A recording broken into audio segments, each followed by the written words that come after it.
Avant de commencer sur un sujet qui me paraît quand même très grave, je tenais à vous remercier. Actuellement, nous sommes donc le 6 mars et nous sommes 412 sur la chaîne. Merci énormément à ceux qui suivent mes vidéos et qui les likent, qui les commentent, etc.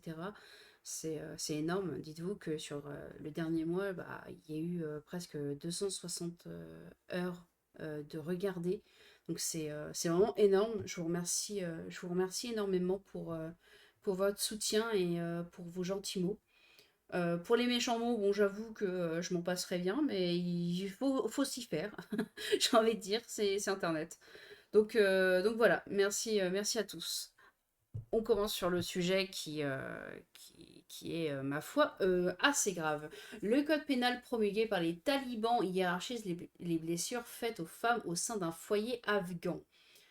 Et ce qui m'avait interpellé, c'était ce titre: Un homme peut frapper sa femme tant qu'il ne lui brise pas les os. Donc je me demande, est-ce que si du coup la femme prend un coup de couteau, ça ne touche pas les os, il y a pas de brisage de os. Donc est-ce que c'est ok? Je me demande. Puis les peines encourues, ça me pose question. Alors, le code pénal afghan institutionnalise les violences conjugales. Le code pénal promulgué par les talibans en janvier 2026 hiérarchise les blessures faites aux femmes au sein d'un foyer afghan. Marzi Hamidi, athlète réfugié en France, dénonce l'insuffisance des mesures concrètes prises par les communautés internationales. Oui, c'est dingue qu'on laisse passer littéralement des lois qui disent que bon, bah, frapper sa femme c'est bien, mais sans la casser. Marzi Hamidi est une athlète d'origine afghane réfugiée en France et militante des droits de la femme. Baptiste Bérard-Brousse est co-auteur avec Marzi Hamidi du livre Ils n'auront pas mon silence. Et Inès Davo est avocate au barreau de Paris. En Afghanistan en 2026, un homme peut frapper sa femme tant qu'il ne lui brise pas les os. Fracturer un bras peut valoir... Ah, fracturer un bras, ça peut valoir 15 jours de prison. Ça va, c'est léger quand même. 15 jours de prison pour fracturer un bras. C'est quand même très léger, hein. Alors que certaines violences sont traitées comme des délits mineurs comparés à d'autres infractions sociales. La maltraitance d'un chameau est punie de plus de 6 mois d'incarcération. Littéralement, la... ta femme vaut moins qu'un chameau.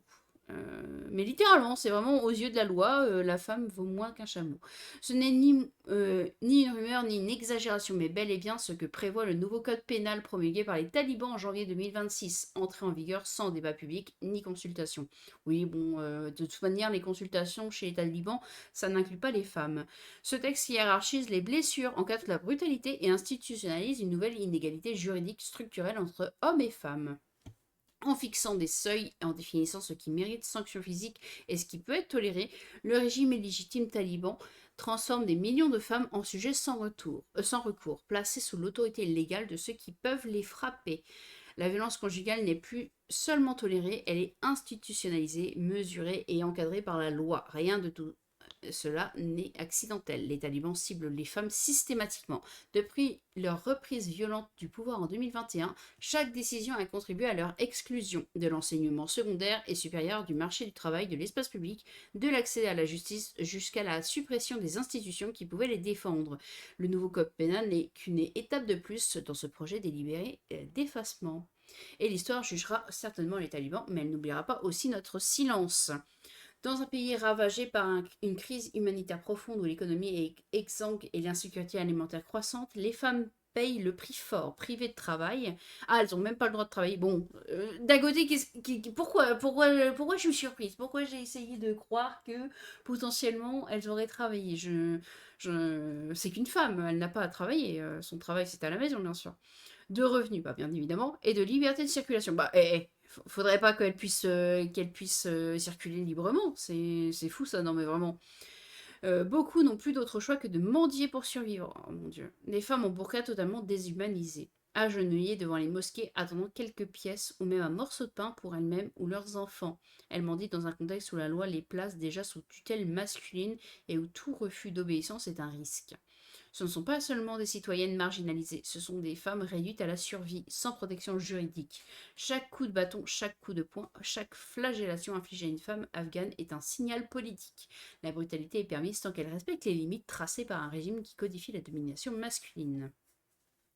Les organisations de défense des droits humains tirent la sonnette d'alarme depuis des années, sans que cela ne produise d'effet suffisant. Human Rights Watch appelle le monde à écouter la voix des femmes et des filles afghanes et à soutenir les efforts de la Cour pénale internationale pour poursuivre les responsables des persécutions fondées sur le genre. Une alliance internationale d'associations de défense des droits humains a publié une déclaration conjointe dénonçant l'escalade des violences, en particulier contre les femmes et les filles, et l'absence d'une réponse internationale efficace. C'est vrai que je n'en avais pas entendu parler. Je sais que la condition de la femme en Afghanistan est plus que douteuse, mais de là à dire à quel point on peut frapper intangiblement, ça me foudroie. Et l'argument d'ingérence culturelle ne tient bien. Aucun État ne peut légaliser la violence domestique au nom d'une tradition ou d'une interprétation religieuse. Aucun régime ne peut prétendre à la souveraineté tout en niant les droits fondamentaux de la moitié de sa population. Lorsqu'un pouvoir codifie la violence, il fait un choix politique. Alors combien de temps encore, combien de temps la communauté internationale acceptera-t-elle que la reconnaissance diplomatique, l'aide humanitaire ou les discussions stratégiques se poursuivent sans conditionnalité stricte sur les droits humains? Combien de temps faudra-t-il pour la persécution systématique des femmes afghanes? Chaque coup porté à une femme afghane est une violence intime. Et donc en code tweet, en réponse, nous avons Macron a fait venir 100 000 Afghans en France, il n'était que 1600 en 2007, 100 000 personnes issues de cette culture barbare et arriérée, et quiconque ose s'en offusquer est évidemment raciste. On a aussi alors je vais dire un verset, mais c'est pas ça, du Coran qui dit: les hommes ont autorité sur les femmes en raison des faveurs que Dieu accorde à ceux-là sur celles-ci, et aussi à cause des dépenses qu'ils font de leurs biens. Les femmes vertueuses sont obéissantes à leur mari et protègent ce qui doit être protégé, pendant l'absence de leurs époux, avec la protection de Dieu. Et quant à celles dont vous craignez la désobéissance, exhortez-les, éloignez-vous d'elles dans les lits et frappez-les. Si elles arrivent à vous obéir, alors ne cherchez plus de voix contre elles, car Dieu est certes haut et grand. Ah bah dis donc, ah et voilà la sourate. Il applique la sourate 4.34 et Staffir à la lettre. Pas de coups au visage, pas de fracture, etc.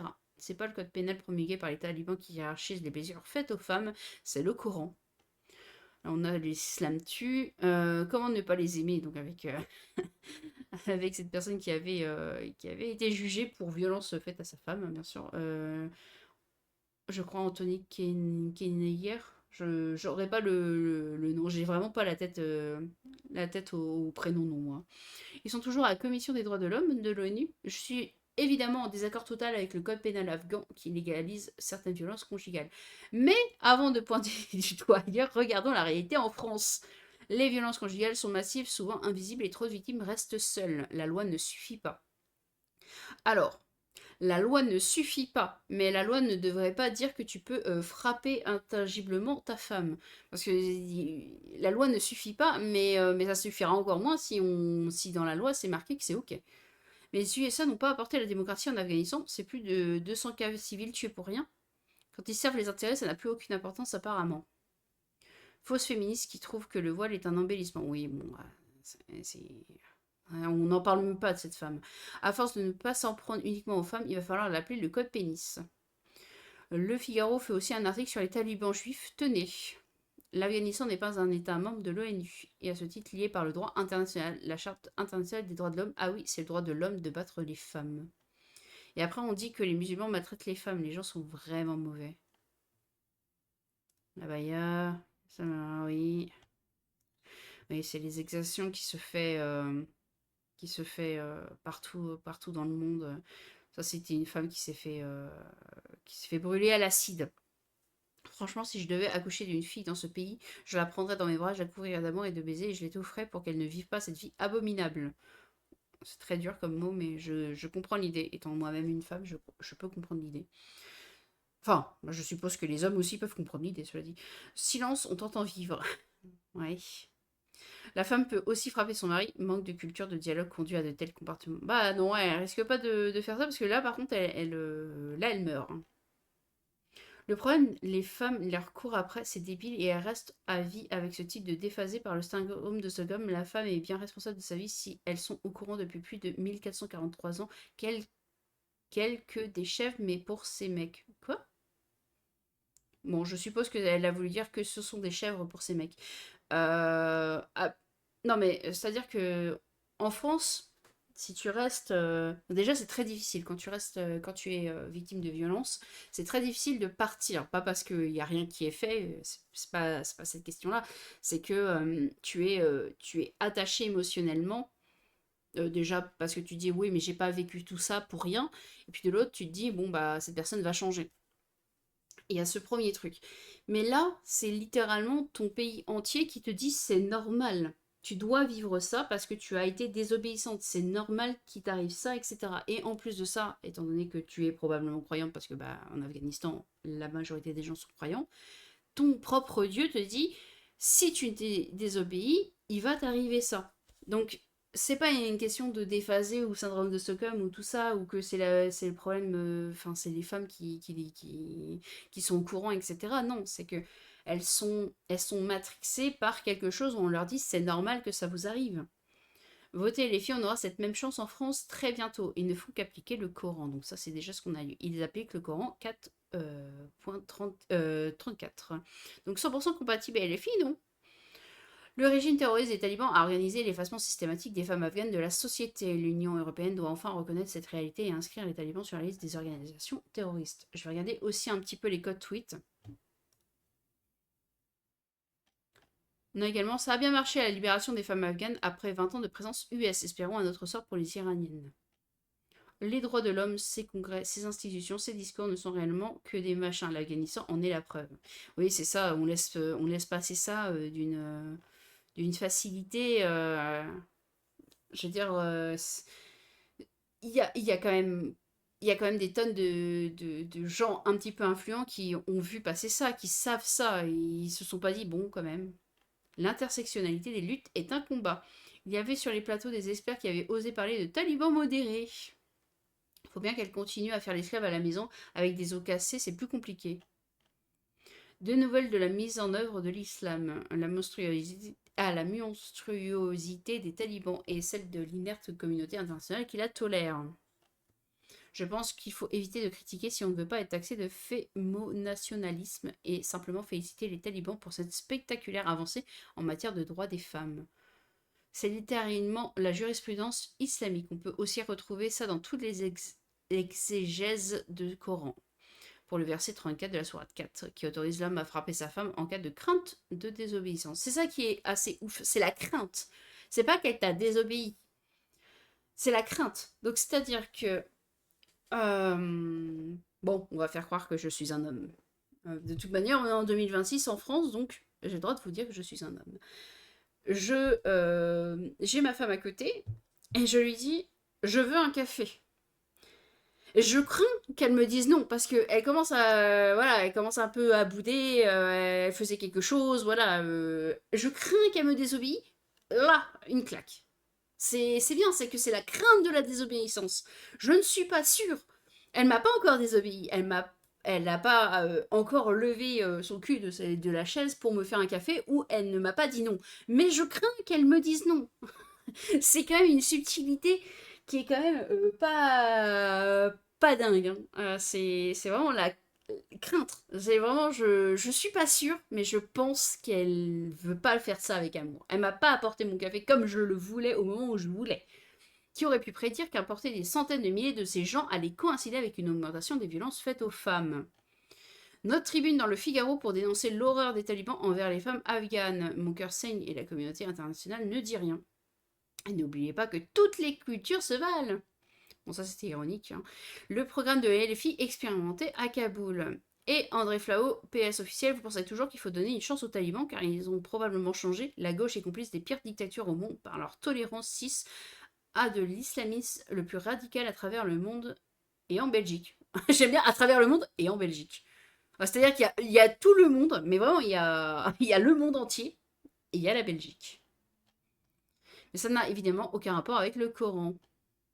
J'aime la sensibilité des talibans, de vrais féministes. Un homme peut frapper sa femme tant qu'il ne lui brise pas les os. Dire que si la charia s'impose un jour en France, le Figaro sera dans les premiers journaux à nous expliquer que cette hiérarchisation est une bonne chose. Heureusement que les Américains sont restés une décennie pour les libérer et remettre les talibans.